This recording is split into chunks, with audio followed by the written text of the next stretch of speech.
once again try to explain my question in Telugu. Science and technology ఈ రోజులలో ఎలా ఉందనేది మీకు నాకంటే ఎక్కువ తెలిసి ఉండాలి, because you are technocrats are I mean to say you are students of engineering. మీకు మోడర్న్ టెక్నాలజీ గురించి తెలిసి ఉండాలి. అలాగే నా క్వశ్చన్ ఏంటంటే, వెనకటి రోజులలో అంటే మధ్య యుగాలలో మాన్యువల్ లేదా గా ఉంటాయి కదా సార్ అన్ని, ఓకే మాన్యువల్ ఉన్నా పర్వాలేదు. మాన్యువల్ క్రాఫ్ట్స్ అలాంటివి ప్రిపేర్. ఓకే, అదే నేను అడుగుతున్నా, అసలు మీకు ఏం తెలుసు అనే దాన్ని బట్టి మనం డిస్కషన్ మొదలు పెట్టొచ్చు అని. And don't worry about your language, you can speak in any language.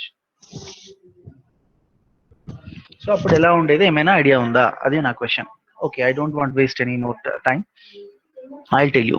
From the beginning, the people were having, I would say, our ancestors are the people who are living in Indian subcontinent were having knowledge in various fields or various branches, which we have identified in our discussion uh, with regard to the uh, different schools or different philosophical thoughts or shed darshanas. While discussing shed darshanas itself, you might have got some idea as to how the people were, how rational they were in thinking, or what were their observations. We may not have famous journals like Nature or Blood or those things. We may not have published, our ancestors may not have published papers, but I can tell you for sure that those people were really intellectuals who can be compared with modern day scientists. Okay, so from the beginning, the people who are living in Indian subcontinent, they were having scientific outlook and they have observed the nature and they have made different discoveries. The only difference between Western scientists and ours is that we never boasted that this is my discovery, this is my invention. We simply said that, our ancestors simply said that this is already there in the nature. Many people might have observed it. I am also one among them. I am also observing it. That's all they said. But they never boasted that, yes, this is what I have done, this is what my achievement is. No, because of that reason, the outside world doesn't know much about the scientific or technological advancement of India. To be more specific, ancient India and Indians. Let us have discussions. Let us discuss about at least few people. For example, um, I said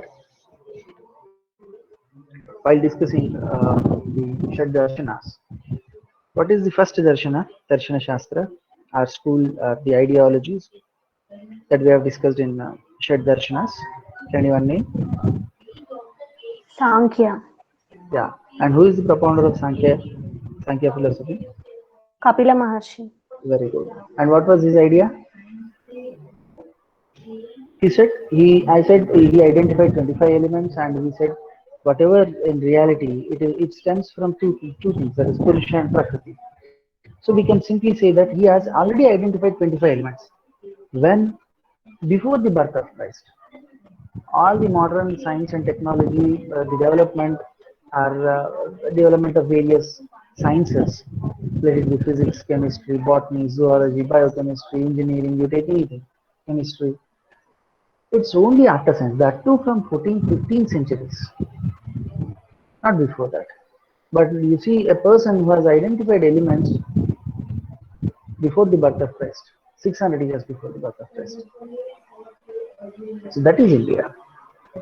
So in India, from the beginning, that is from ancient era, we can talk about many things. People were having knowledge of mathematics, that is Ganita Shastra, geometry, okay, algebra, astronomy, astrology.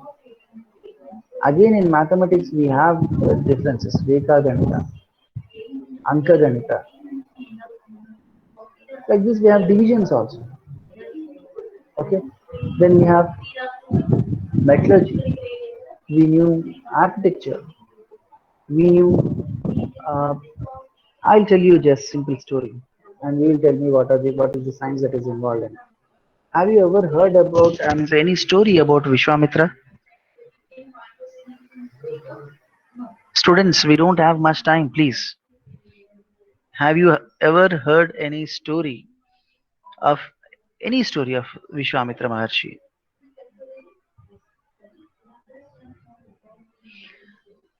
You people are testing my patience, really. I'm just asking you, a question and you can answer in saying yes, we heard, yeah, or don't, we No, don't sir. know. Okay, Yes, sir. We had, sir. okay. Even though I'll tell you a story, because I know that even if I ask you, you people won't respond within time. So I'm telling you a story. Vishwamitra is actually a Maharishi and a king who approaches Vishwamitra with a request. He asks him, the king asks Vishwamitra to send him to 1 minute, students. Hello. Yeah, నేను క్లాస్లో ఉన్నానండి, class అయిపోగానే call చేస్తాను. Yeah, so the king requests Vishwamitra Maharshi that he has a wish. He wants to go to Swarga, that is heaven, with his mortal body, that is with his body, and any other person couldn't do it. So he approaches Vishwamitra, and Vishwamitra says, "Okay, I'll send you to heaven with this body." So physical body. So Vishwamitra sends him to Swarga, but the gods who are there in that Swarga Loka, they don't allow this person to enter Swarga Loka with the physical body. Then they throws him out, or they sends him out. Then Vishwamitra sees it, and he creates another Swarga Loka for him. And that Swarga Loka, because it is empty, uh, he wants that king to enjoy all the facilities. So he creates many things. For example, if goat is created by Brahma, that is natural, then he creates something else which is similar but somewhat different. For example, I don't know what we call it in English, but Telugulo అయితే పొట్టేలు అంటారు. So మేక అయితే పొట్టేలు. ఉదాహరణకి we have bitter gourd, కాకరకాయ. Same కాకరకాయ లాంటిదే బోడ కాకరకాయ, లేదా ఇంకా గుండ్రంగా ఉండే కాకరకాయ, లేదా for example we have cow, then we have buffalo. So all such things are created by Vishwamitra. For every creation of Brahma, he has got similar and other kind of, for example, ఆవులు తెల్లగా ఉంటాయి పాలిస్తాయి, బర్రెలు నల్లగా ఉంటాయి పాలిస్తాయి. So like this, Vishwamitra has created. This is a simple story. The gist is that Vishwamitra has created things. How is it possible? That means he knew genetics. I hope I have made myself clear. Are you following me, students? Yes, sir. Yes, sir. So the same, I'm saying, the discussion about genetics is introduced in the form of a story, but we simply go by the story. We don't understand what the narrator is saying. It's actually, he's talking about genetics, the knowledge of genetics. Or we have, for example, Dronacharya is known as Kumbha Sambhava, కుండ నుంచి పుట్టినటువంటి వాడు. What does it mean? Is it a name or is it a title? It's actually test tube technology of test tube baby. That means for some what are the some whatever reason it is, the fetus was not in mother's womb. Then to keep that fetus alive and to give a chance to develop, they have put it in an incubator. And that incubator, they called it kunda. So the person who has taken birth in incubator, or a test tube baby, we can say, we had that knowledge. Sorry for that.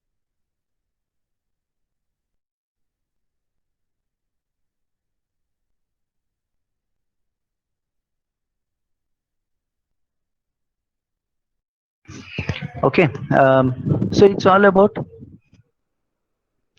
again, medicine. You know, we have a habit of, I'd like to explain these things in Telugu because it will be more convenient for me and for you too. తాయెత్తు అని విన్నారండి ఎప్పుడైనా? Yes, sir. Okay, మామూలుగా మెడలో వేసుకునే తాయెత్తు కాకుండా బొడ్డు దగ్గర తాయెత్తు కడతారు, తెలుసా ఎప్పుడైనా? అది చిన్న పిల్లలకి స్పెసిఫిక్ గా వెనకట కట్టేవాళ్ళు, ఈ మధ్యన లేదు. For the last 40-50 years we don't have that practice ఉండేది. అందులో ఏముంటుంది తెలుసా? యాక్చువల్ గా పిల్లలు పుట్టినప్పుడు వాళ్ళకి అంబలికల్ కార్డ్ అంటే బొడ్డు తాడు అంటారు, దాన్ని కట్ చేసి ఆ చిన్న ముక్కను ఒక తాయెత్తులాగా చేసి దాన్ని నడుముకు కడతారు. people thought it is some kind of superstition. But now, let me tell you that in modern days, with modern day technology, we have a bank which is called stem cell bank. Why do we use that stem cell? Stem cells are used to create, for example, if my umbilical cord is available, then from that my umbilical cord, people can extract the stem cells, and which can be developed into various organs. Let us say after some time, if I, for whatever the reason is, let us say in an accident I lost my hand. So using those stem cells, my hand can be developed, because it is the hand which is developed, it is from the same stem cells from which this body has grown. So the hand which is created in a what do we call it, incubator, or whatever the advanced scientific technology with advanced technology are, because of the instruments, all those things. So that will be accepted by my body easily. Let us say if there is internal organ failure, using these stem cells, that particular organ can be created. I would say these stem cells will be developed into that organ. Let us say heart, liver, kidneys, lungs. The technology is now available and we are accepting it now. But thousands of years ago, when people said keeping that umbilical cord with that person, because whenever it is required, then they can take it and use it. We thought it's not possible, and we have undermined, and we have just what should I say? We have laughed at those practices. Now we understand its importance. You know that there are stem cell banks. తెలుసా మీకు ఆ విషయం? Stem cells banks ఉన్నాయని. Yes, sir. Yes, sir. I think Mahesh Babu also following like this, sir. Many rich persons, they are saving their stem cells in the banks, because at the I'm saying when old age comes, they don't know what is going to happen. So instead of going for medicines and all those things, they'll simply take away that organ which is not properly functioning, and they'll, with the help of the stem cells that are there already stored in the bank. Excuse me, students, one.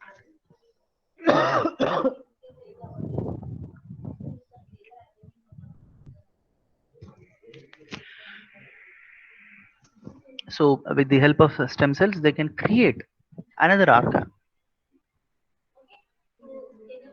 And we knew these things thousands of years ago, and we had that practices. But unfortunately, we lost the technology. We don't know what the process is, but we have continued that practice. And there are many other things. For example, I'll narrate another story from Bhagavata. There was a king, a famous king, and his daughter was really, I mean, say her personality was great. I mean to say, she was very tall and robust. So he couldn't find a son-in-law. I'm say suitable person for this girl,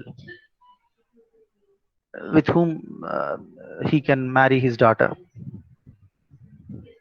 So he takes her daughter to Brahma Loka, and he discusses with Brahma, and say he first of all requests an appointment with Brahma, and Brahma allows him.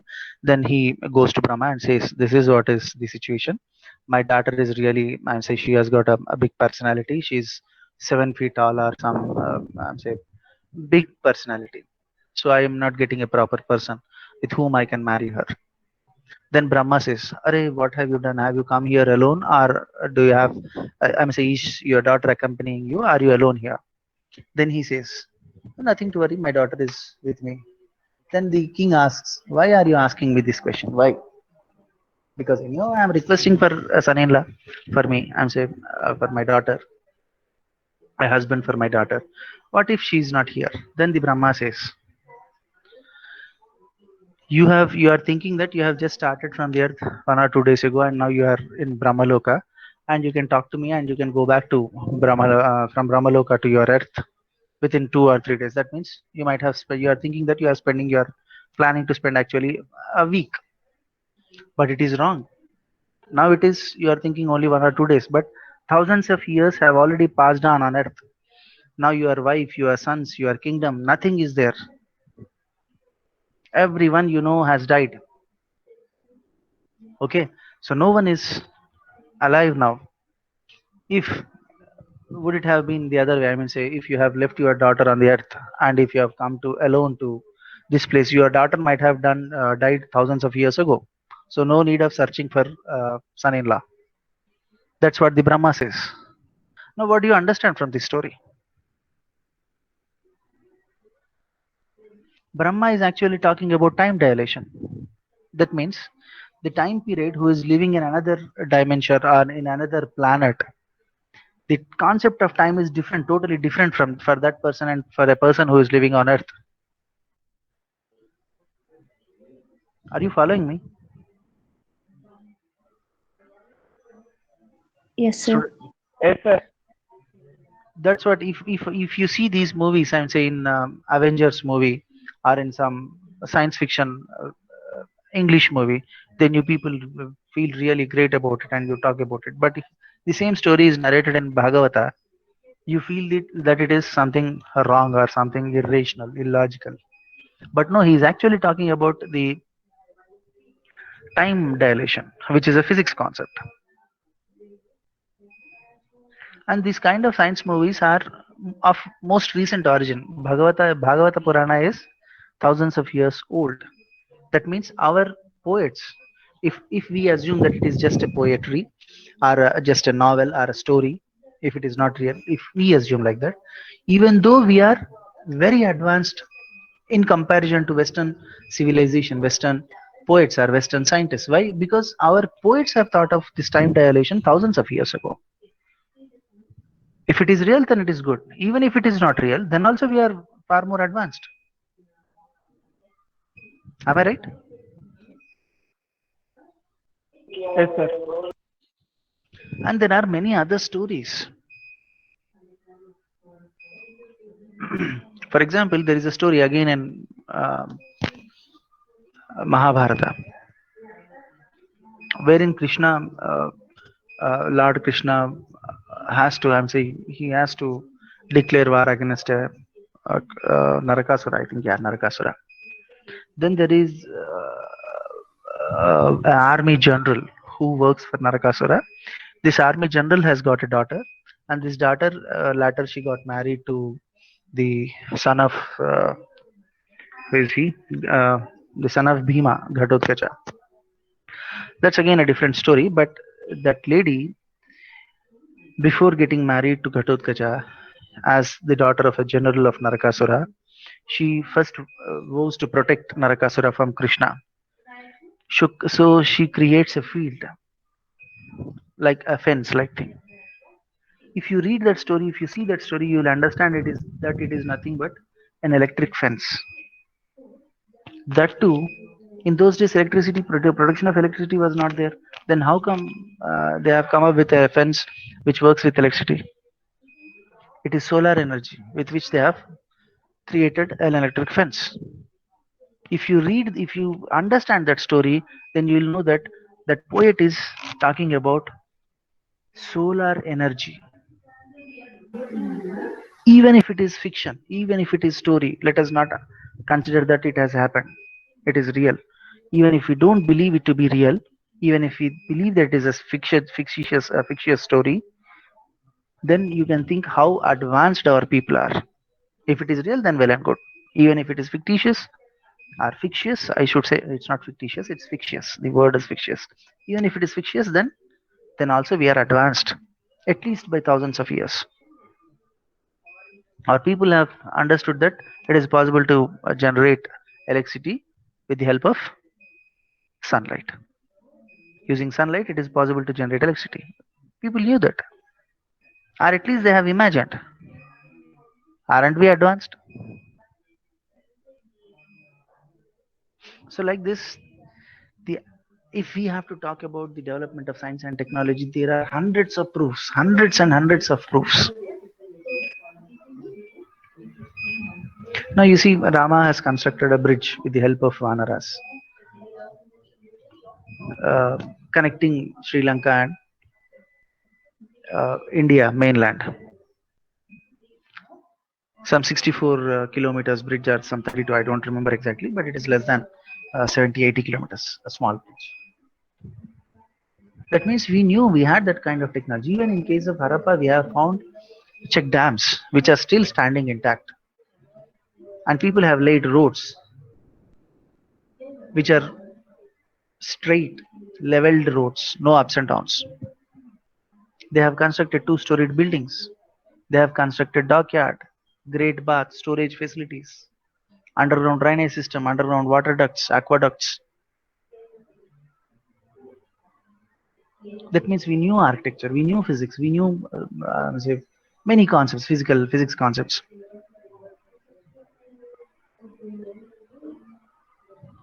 right? So in ancient India, these are, I'm saying, Western countries may not accept it, but these are the things, and there are many proofs. Even those proofs which are to be, I'm saying, there is no chance to escape, to say or to deny these facts. For example, you take astronomy, astrology. People like Varahamihira, Aryabhatta, they have calculated the distance from one planet to the other planet. They have uh, calculated the trajectory, I mean, say the path along with which these celestial bodies moves. Aryabhatta has written a small book containing just 121 verses, and he has divided these verses into parts, different parts. So one part explains or gives definitions as to what is a particular word means, what is its definition. Then in the second part he explains, because these are the words which he has used. First he has, in first part he has explained those words, definitions. He gave definitions to various words. Then in second part he explained how to determine the true position of the planets. Then in third part he calculated the distance between sun and moon, and he said how these and say natural wonders or celestial wonders happen, and say lunar eclipse, solar eclipse. Now see, is it less than any PhD work? But the greatness of Indians is they knew that it is there in nature. They are just understanding it. They are just observing it, which a person with a normal sense of understanding or normal intellectual capacity cannot understand. He is understanding it. That's all. That's why they never boasted about it. They never published it. They said it is there in the nature. Many might have understood or observed it before me. I'm also one among those. I'm also observing it. That's all. They have taken it that lightly, that simply. Whereas Westerners, it was really a wonderful thing for them, and they started and say, you take even present day or in olden days, they boasted, they marketed their ideas, but we never did it because we knew it's not we who are creating it, or it's not we who are making this happen. It is happening. It is there in nature, and we are just observers. We are observing it, or we have got by chance, we have got the ability to understand it. That's why people never boasted about these things. Even Lord Krishna said, uh, I'm saying, while giving the knowledge of Bhagavad Gita, he said, I am not the first person to say this, to utter this Bhagavad Gita. Before me, many thousands of some hundreds of times, many have uttered this. But now I'm also telling to you. Why? Because it is required. In the same way, whatever discoveries, whatever inventions they have made, they have understood it in a different way. They said it is already there in the nature. We are just observing it. Many might have observed it before me. So that is the greatness of Varahamihira or Aryabhatta. Varahamihira is also a person who wrote a book by name Panchasiddhantika, which gives about five different siddhantas, five different schools or five different theories on astronomy.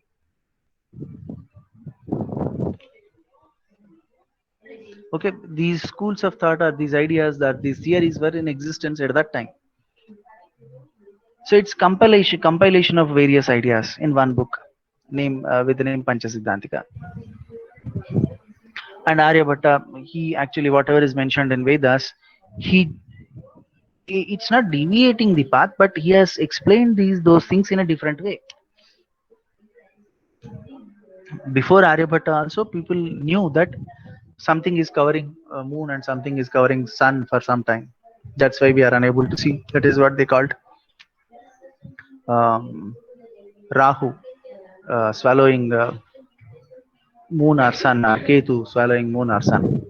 Then he said it's not swallowing something, swallowing the celestial bodies. It is just because of the shadow, or sometimes it is because of their positions. We cannot see the other celestial bodies. That is what is lunar eclipse or solar eclipse. He explained the things.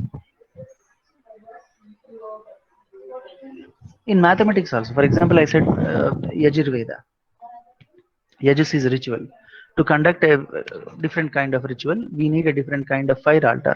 Sometimes it is a rectangular one, sometimes it is a triangular, sometimes it is square, sometimes it is rhombus, sometimes it is circular, sometimes it is semicircular.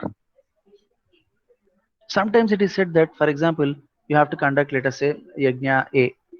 There is a triangular shaped fire altar which is to be constructed. It is said that to conduct B, you need to conduct circular shape of fire altar, but the area of that circle should be same as that of the triangular shaped fire altar which is constructed while performing the Yajna A. So what you have to do now, first you have to calculate the area of the triangle. Then you have to prepare a circular altar, fire altar, which will also have the same area. That means you should have perfect geometry, knowledge of geometry. It's all mathematics. We don't believe, but still we have proofs to say that we had knowledge of mathematics. For example, Shilva Sutra of Yajurveda. Shilva Sutra is theories or sutras. That means, uh, what is it? Sutra is formula. Shilva Sutra is formula with the help of rope or a thread. That means using a thread, calculating the areas or sites. It is there. People couldn't understand it. Then others have come, like Apastamba, 2nd century. He talked about practical geometry. He talked about triangle, angles, obtuse angles, acute angles, right angle triangles. Okay, this knowledge helped in construction of uh, the fire altars. So even still, I'm said till date we take his name, Apastamba Sutra.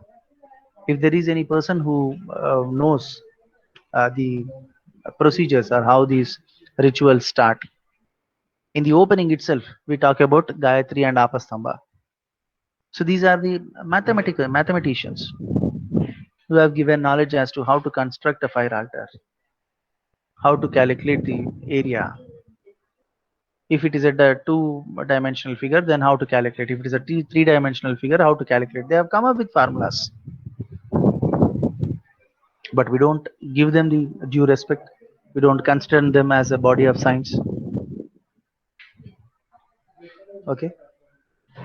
Then uh, there were many other mathematicians. For example, Brahmagupta, he wrote Brahmasputa Siddhanta. And in this book, he first discussed about zero. He introduced zero as a number. Aryabhatta, another person who discovered algebra.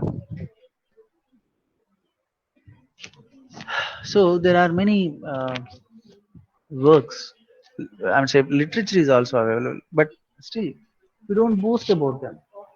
That is the problem with us. We don't market our ideas, whereas Western people do this. Parahamira's Brihat Samhita.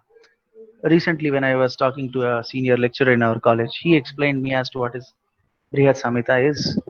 I wonder to know all those things which are mentioned in Brihat Samhita.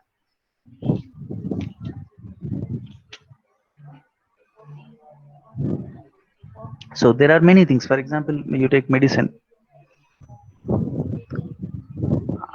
Atharvana Veda is a kind of science. That's what we discussed in the beginning.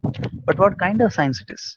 I told you. It speaks about chemistry. It speaks about the chemical values or medicinal values of various plants. Or it talks about how to treat few diseases or ailments like diarrhea, uh, leprosy, seizures. So we have great people, great persons like Charaka, Sushruta. We have knowledge of metallurgy. Okay, these things were there in ancient India. Even we were good at geography. That's what I say. when we start a puja, that means we recite few things which are called sankalpa. We talk about the time, we talk about the place, that is geography. We have taken few things as standards in those days where the modern day equipment or technology is not available. In those days also we had this, I would say, finding out the region. Now we have the system of triangulation. Using satellites we triangulate and we can come up to 60 meters accuracy. In those days we never had these facilities, these satellites or other things, but still our ancestors, they were, I would say, they knew the geography. That's why they could say that this is the place which can be taken as, what do we call it, a reference point. And with reference to that reference point they used to say, for example, if he is in South India, then what is the reference point that he can take? It is Sri Shailam or Eastern Ghats or Western Ghats. If he is in Central India, then it is Vindhya Mountains. If it is in Northern India, then he'll say, say, talk about Himalayas. So they knew the geography. They were well versed with geography. So this is what the different subjects, or these different uh, bodies of knowledge were in ancient India. Then coming to medieval India, of course all these knowledge systems were there, but people have come up with again more discoveries, or they have explained these things in a simple way.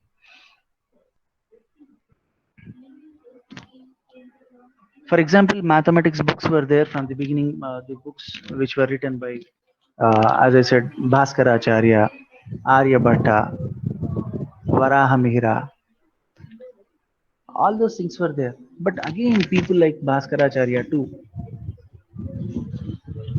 Okay, he has written a book by name Leelavati Ganitam. So this Leelavati Ganitam is actually translated into Persian by Faidi, somewhere around 1580 or 1590.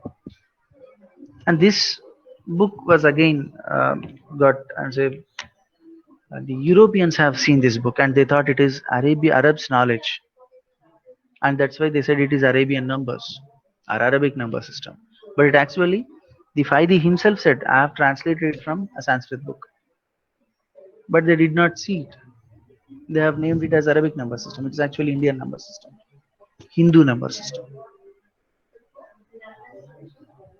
There were many other persons, for example, Bhaskaracharya too, as I said, and there was another person, Ganesh Daivagnya.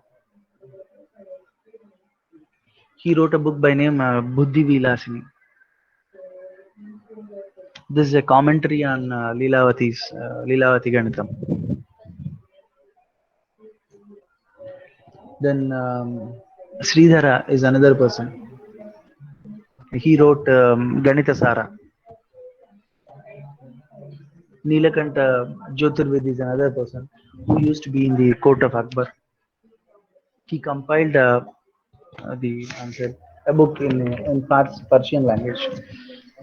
But the what were he, where were his answer, from where did he get all his compilations or all the work which he has compiled?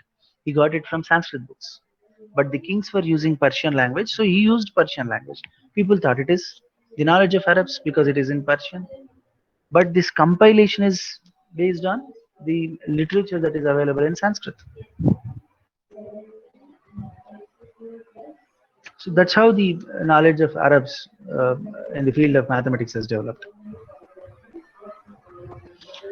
And in the times of Mughals, other things like genetics or biology was also, uh, people were doing experiments in various things. Like, for example, um, people have tried to come up with hybrid things in trees or in animals.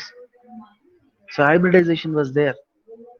In Tujiki Jahangiri, it is clearly mentioned, and so they have recorded the observations when they tried for hybrid things, and say hybrid breeds. So we can say that biology was also there, mathematics was also there, metallurgy. Kharkanas were established during the rule of Islamic rulers or kings. Kharkanas are present day workshops or manufacturing units. Metallurgy, knowledge of metallurgy was there from the beginning. For example, the iron pillar which is standing still, I've shown you the pictures. In open air in Qutub Minar complex, there are many such pillars. So all those were constructed 2000 years ago in the times of Chandragupta Maurya, in the time of Bimbisara, or in the time of his grandson Ashoka.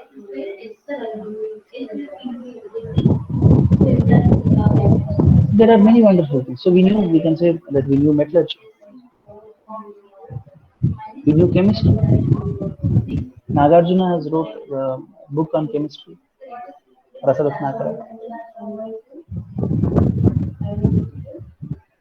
So there are many proofs.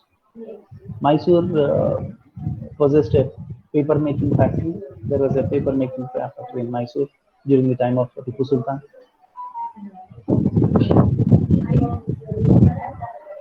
So many things we knew, many things, knowledge of many things we had, but we have never, as I said, we never boasted about those things. For example, astronomy, if I say, people think that it is something which is not rational or it's not a science. But astronomy is also a science. Why? Because we are talking about celestial bodies. We are calculating the distance from our planet. We are calculating the path. We are talking about its rotation time, revolution time, all those things. How they are moving, and what is with reference to Earth, what is their position. If we are talking about these things, that we are able to calculate all the things which are related to those planets. This is nothing but science and mathematics.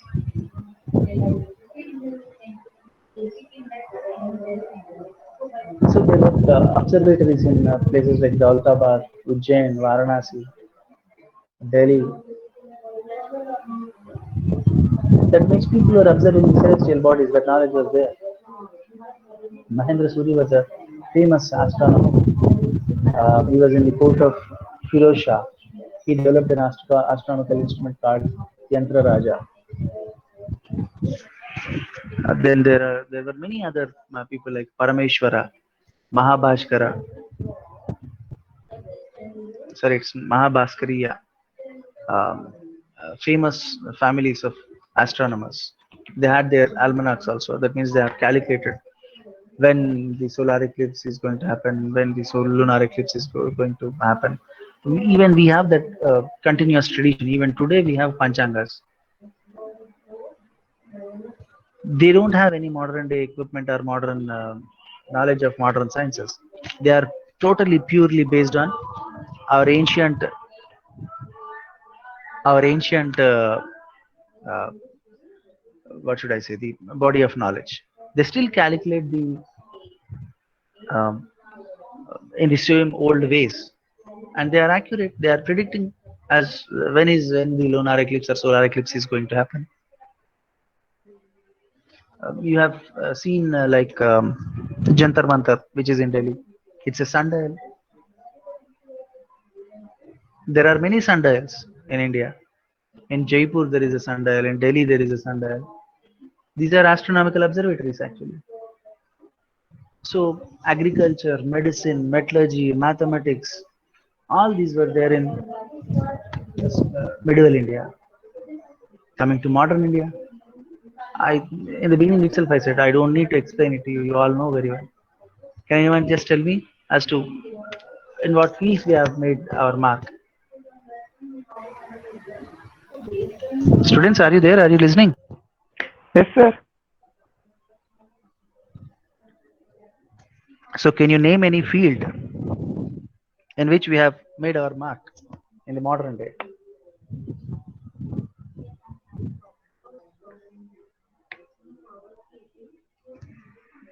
Very good. This is not expected, but okay. We have made our mark in different fields.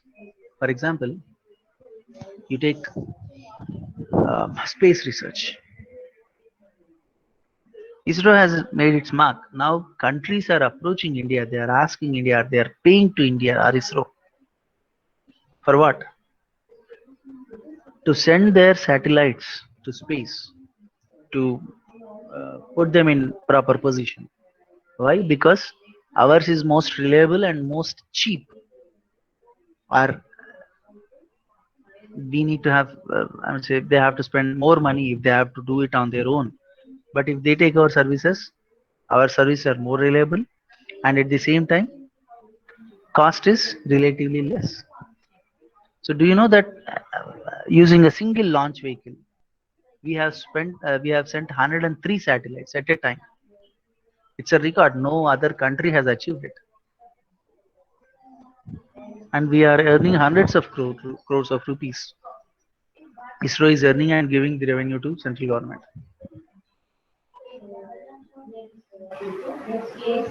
How was ISRO in the beginning? I'll show you a few pictures. You might have seen these pictures in internet, but let me.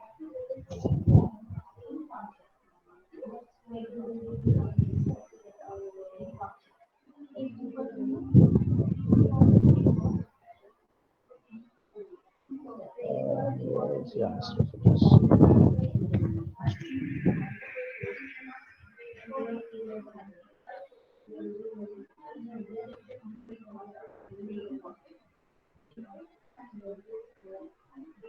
Can you see my screen now? Yes, sir. This is a rocket which is being carried on a bicycle. This is how ISRO was. This is a bullock cart on which they are carrying. This is again a cycle. They don't have proper launch pads. They don't have proper facilities to move the things from their workshops to the place or to the launch pad. This is another photo. Can you guess who he is? Can you see my cursor? Abdul Kalam, sir. Exactly. Abdul Kalam, a young student who has just finished his engineering from MIT, not Massachusetts Institute of Technology, it is Madras Institute of Technology, MIT. And he joined ISRO. You see, they are like simple workers. No one can, one who doesn't know uh, Abdul Kalam, he may say that some workers are working on it, but they are scientists. This is how the ISRO was in 70s. Now, after 40, 50 years, we are competing with those countries which have got independence 200 years ago, 300 years ago, and which have established these organizations well before ISRO. This is Abdul Kalam explaining something to Indira Gandhi. I think he is Vikram Sarabhai.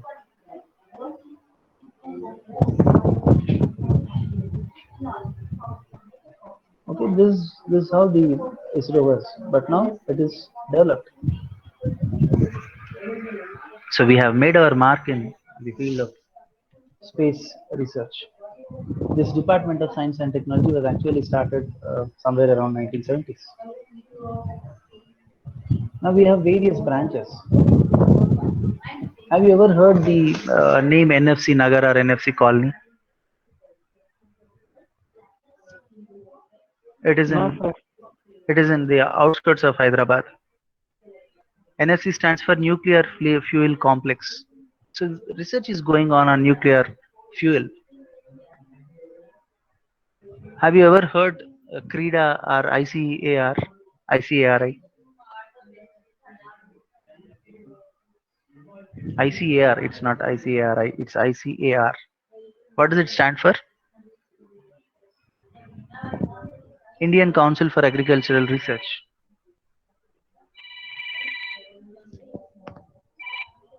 Sir, class లో ఉన్నాను class అయిపోగానే call చేస్తాను. Hello sir, class అయిపోగానే call చేస్తా 10 minutes. 1 minute sir, 1 minute.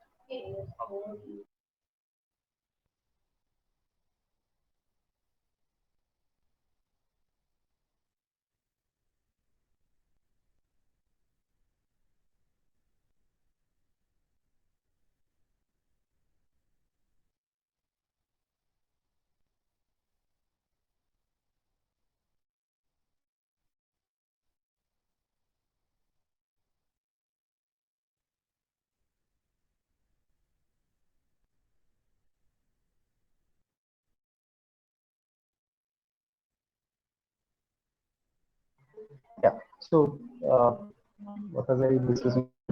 ICAR, Indian Council for Agricultural Research. Then, have you ever heard this name, CREDA, which is in IS7, Santosh Nagar, Central Research Institute for Dryland Agriculture. These are established somewhere around 60s. ISRO, CREDA, ICAR. Then we have uh, CCMB, Center for Cellular and Molecular Biology, Hyderabad. Then Institute of Nutrition, Hyderabad again. We have made our mark in various fields like oceanography, agriculture, industrial development. We have industries like in collaboration with Germany, in collaboration with Russia, we have started different industries. In nuclear energy, we have Baba Atomic Research Center. So in electronics, for example, we have like ECIL, BHEL. I'm just talking about Hyderabad and those industries which are there in Hyderabad. Now you can imagine how many industries are there in India and so in our country. Medical sciences, even our scientists, our doctors have developed some medicines for which we are famous worldwide. The only thing is, it is because of politics are the countries which are, say, for various reasons, they don't want to accept the greatness of India, and they always see that we don't get the required name and fame, or the name and fame that is due,